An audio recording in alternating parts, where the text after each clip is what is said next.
Ce matin, on s'apprêtait à prendre le train de Cusco jusqu'à Aguascalientes, mais rendu ici, ça a l'air que c'est plutôt 2 heures de bus et 2 heures de train. Bon, c'est pas grave. Donc là, on attend notre bus pour se rendre jusqu'au train. On s'en va à Aguascalientes et là, de là, on va finalement pouvoir aller au Machu Picchu. Ça, pour moi, c'est le point fort de mon voyage, le Machu Picchu. J'ai super hâte. OK. On attend notre bus, notre train qui va nous emmener au taxi pour pogner le bus pour revenir en taxi. C'est ça. Fait qu'il y a une chance qu'on n'a pas le mal des transports. Ciao. Ciao. On vient de débarquer de l'autobus. On s'en va vers le train qui nous emmène à Aguascalientes. C'est notre train, ouais.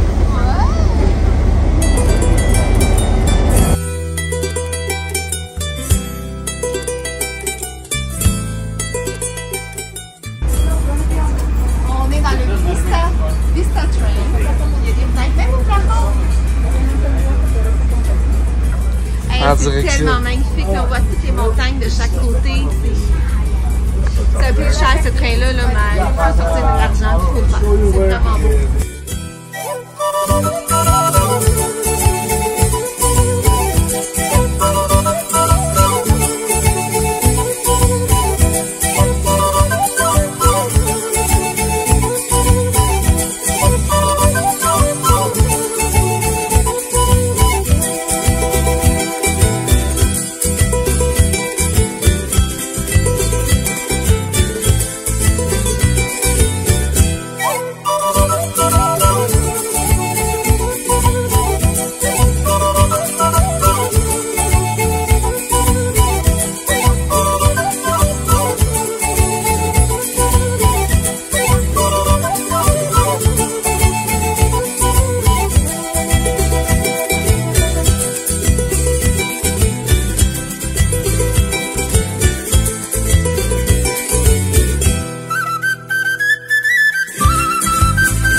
Première impression, on est arrivé à Aguascalientes. Donc c'est un petit village d'après moi qui est vraiment fait que pour les touristes et accessible seulement qu'en train à partir de Ollantaytambo, ou tu peux partir de Cusco, mais là nous on l'a fait la partie Cusco aller jusqu'à Ollantaytambo en bus. Et là, ben, on se promène, on va aller visiter la ville, on va aller voir ça avant le Machu Picchu. Cool. Vamos! Vamos!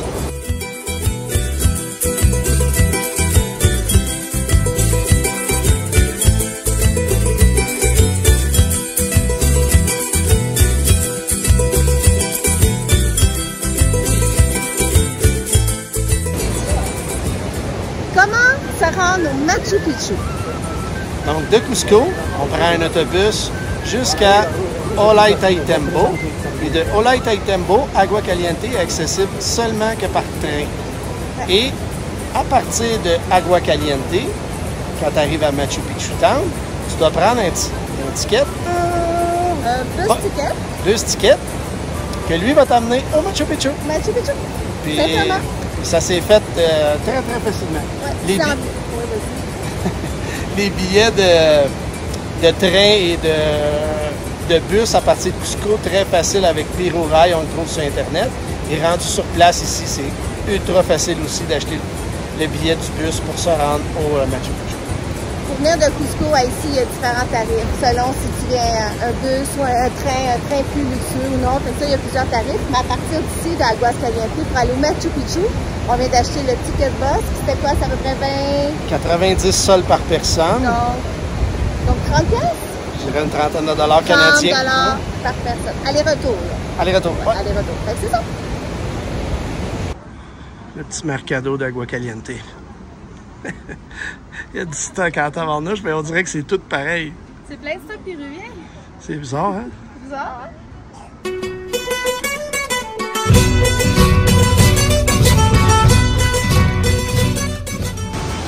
Donc là, on s'en va faire quoi? Fait qu'on s'en va dans des hot springs, dans des bagnos thermales. C'est quoi en français? Des bains thermales. Des bains thermales. Je suis tout mêlé. Ah, vamos! Baños termales.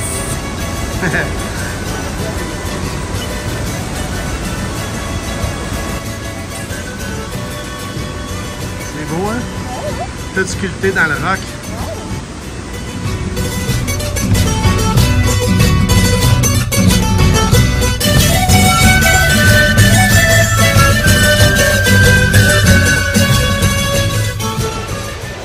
On est vraiment à Agua Caliente, ça porte bien son nom parce que On est dans l'eau chaude. on est vraiment dans les eaux thermales. Ouais. Et c'est de toute beauté. Donc on Ouais. s'amuse. Ça fait vraiment style Inca péruvien.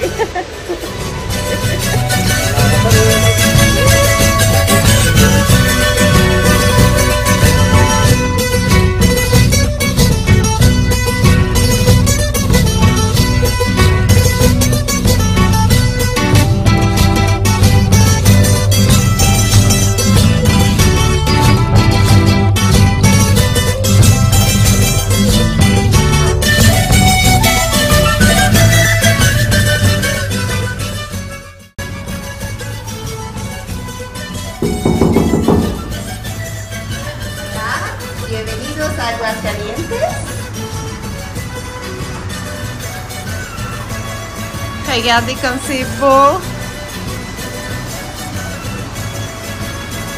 On a un coin du building, le 8e étage.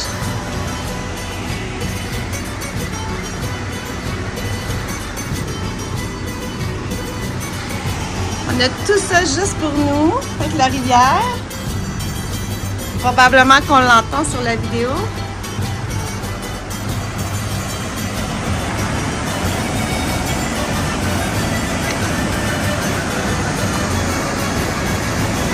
Ouais. C'est chez nous ça pour 3 jours.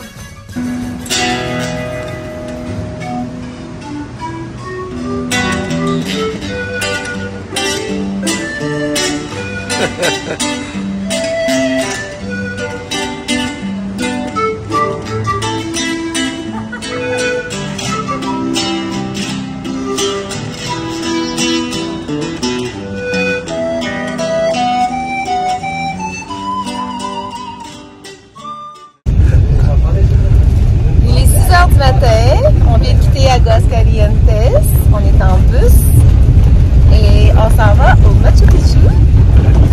Il fait-tu beau aujourd'hui? Il fait pas beau vendredi. Il moyen ça. Là, c'est épouvantable. Donc, Ça fait partie de l'expédition. Hein? On a réservé ce journée-là hier, super beau soleil, puis aujourd'hui, moyen ça. Ça se peut-tu partir du Québec, venir en camion jusqu'en Amérique du Sud, aller au Machu Picchu, les deux?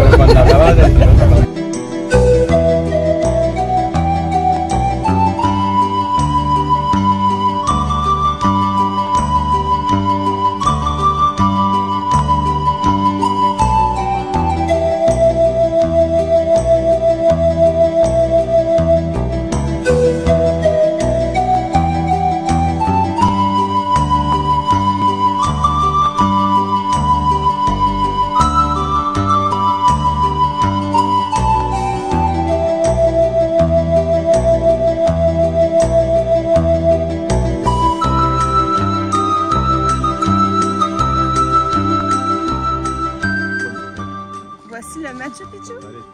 Et dans les nuages. Hey, on a été chanceux pareil. Par chance, on est arrivé, on a eu le temps de prendre toutes nos photos. Puis ensuite, les nuages sont arrivés. Fait que, pfiou! Imagine si on n'avait pas pu le voir.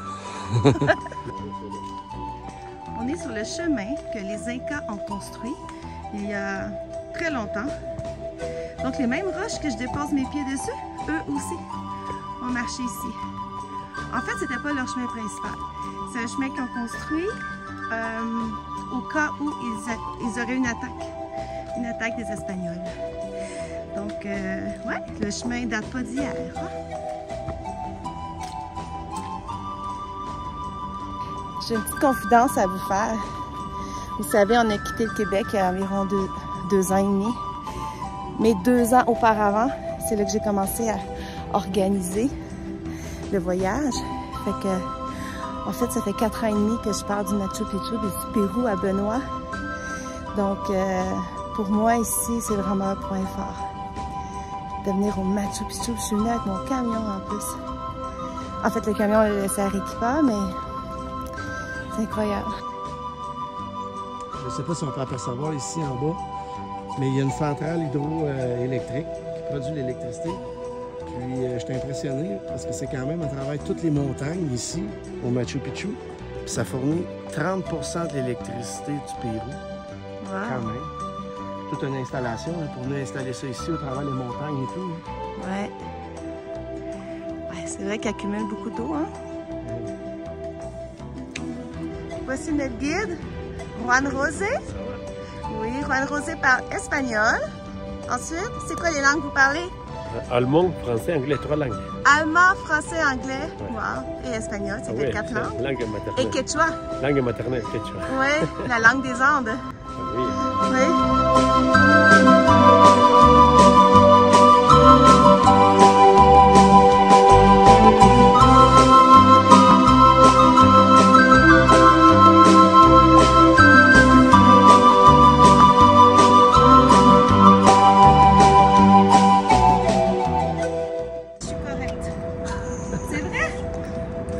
Répète ce que tu as dit.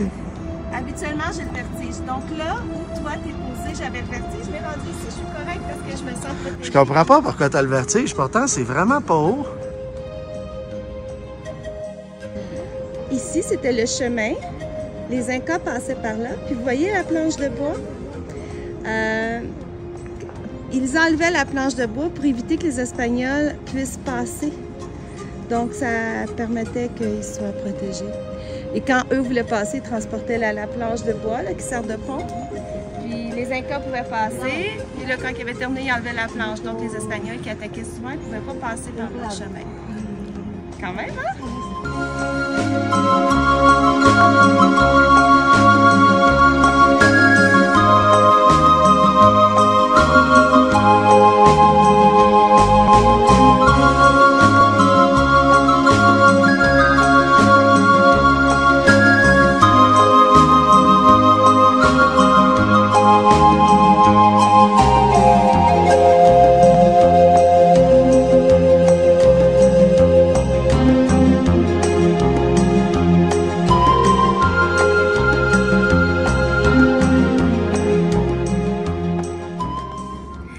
D'apprendre quelque chose qui me touche, que je trouve intéressant en fait. À l'époque des Incas, ils ont comme 5000 ans, il y avait déjà un système comptable. C'est sûr, c'est quelque chose qui m'interpelle. J'ai fait de la comptabilité toute ma vie auparavant. Puis leur système comptable, c'était une grande corde avec plusieurs ficelles de différentes couleurs et avec des nœuds. Et c'était leur façon de calculer l'impôt que les gens devaient payer. Puis même avec les ficelles et les nœuds, il y avait même des décimales. Donc, c'est comme, je ne sais pas comment ils faisaient, mais c'était vraiment... ça fait longtemps, mais ils étaient quand même développés des connaissances. Puis, ils avaient trouvé des trucs pour comptabiliser leurs affaires. Ah, je trouve ça intéressant.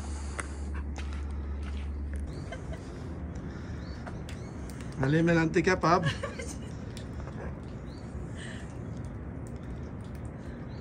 Tu retardes le groupe, là?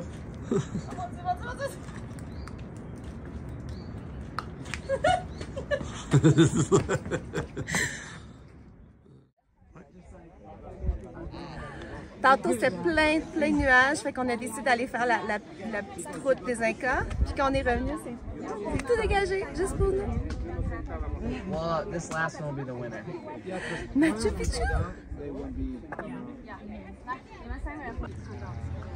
Donc, le Machu Picchu, ça a été abandonné en 1540 et en 1911, un professeur R.N. Bingham, il aurait trouvé la place et ça aurait été recouvert complètement d'arbres et tout de feuilles. Toute la végétation avait poussé complètement. Ça lui aurait pris 4 ans à nettoyer, brûler et tout pour dégager la vue pour que ce qu'on voit maintenant aujourd'hui. Puis lui, il a trouvé ça ici par hasard. Par hasard, parce qu'il cherchait une cité perdue, parce que c'était les dernières guerres espagnoles là, dans la ville. Fait qu'il a trouvé ça ici par hasard, puis il s'est dit on va dégager ça. Ça a pris 4 ans.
la chambre, chérie?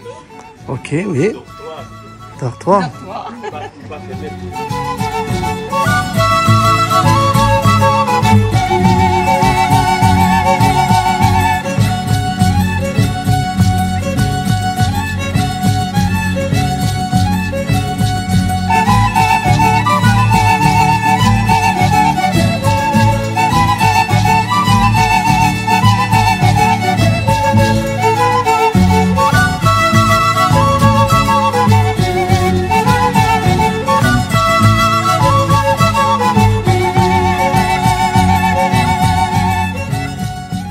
Donc là, ici, on a la plante de coca. Ici, ils se servent des feuilles pour ils disent que ça leur donne de l'énergie, que c'est bon pour le système. C'est un peu comme un Red Bull.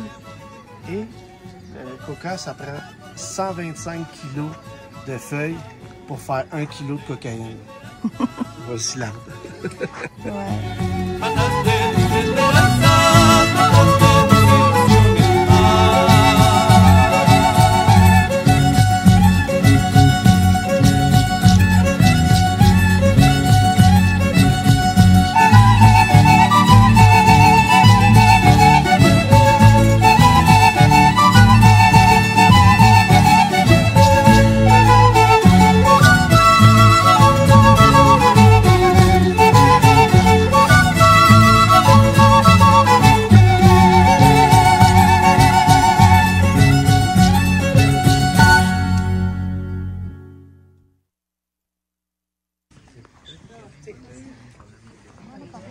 Ouais, t'es beau avec ton poncho?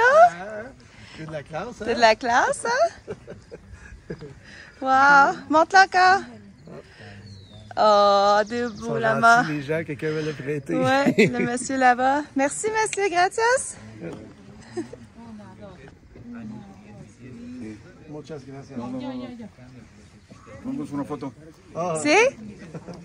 Una photo? OK.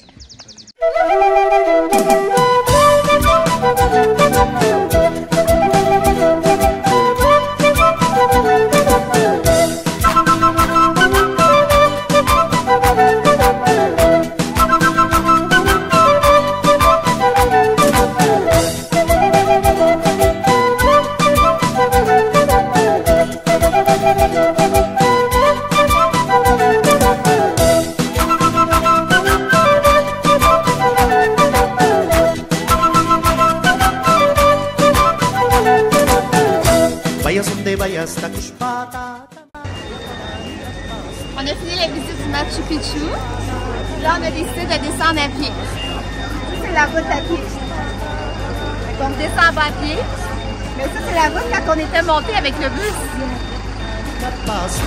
Allá donde vayas da tus patas, Maria Juanani Capazu. Allá donde vayas da tus patas, Maria Juanani Capazu. Anillo de oro da tus patas, Maria Juanani Capazu. Anillo de oro. Donc, on vient de finir de descendre le Machu Picchu à pied. On a tout fait à pied. Et pour dîner, on a décidé d'essayer parce qu'on avait déjà goûté la couille. Une couille, pour ceux qui ne le savent pas, c'est un cochon d'Inde. J'en avais déjà fait cuire moi-même. Mais là, j'ai décidé de venir au restaurant pour voir comment eux le cuisent et qu'est-ce que ça goûte vraiment. Et derrière moi, c'est le chaman couille, puisqu'on se trouve à la Casa del Couille, la Casa du cochon d'Inde. Ça fait très drôle de dire ça, le mot couille sans arrêt, là, mais bon. Ouais. Oui. Donc là, j'attends ma couille.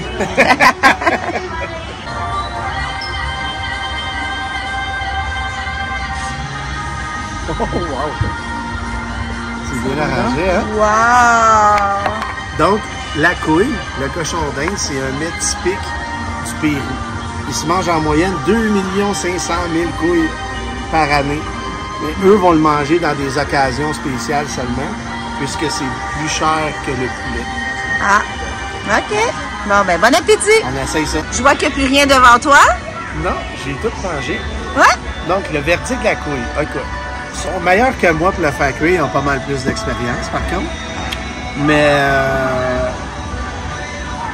c'est correct. Là, j'ai fait le tour de la couille. Là, je trouve que t'as pas vraiment de chair, presque pas, que de la peau, Puis la peau est très caoutchouteuse.